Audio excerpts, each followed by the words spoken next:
Hakatons mums šobrīd risina svarīgu problēmu ne tikai šeit Vidzemē, bet droši vien visā Latvijā, kā tikt galā ar nepārstrādājumiem vai grūti pārstrādājumiem atkritumiem. Un tas ir polimēri, tātad plasmasa, stikla šķiedra, komposts un arī tekstils.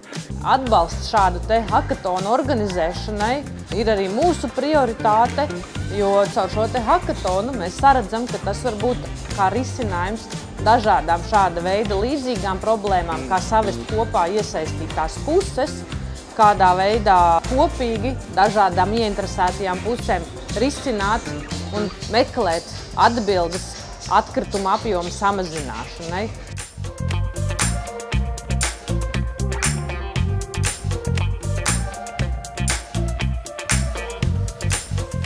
Mēs risinājām ar komandu polimēru izaicinājumu, risinājām problēmu, ka Daibas poligonā 20% no visiem atkritumiem veido plasmasas izstrādājumi, polimēri, polistiroli, polipropilēni, un mēs rezultātā piedāvājām pārstrādāt šos polimērus jau gatavā produktā, ko ik viens no mums varētu izmantot mēbeļu dizainā, kā iekštelpu, tā arī ārtelpu.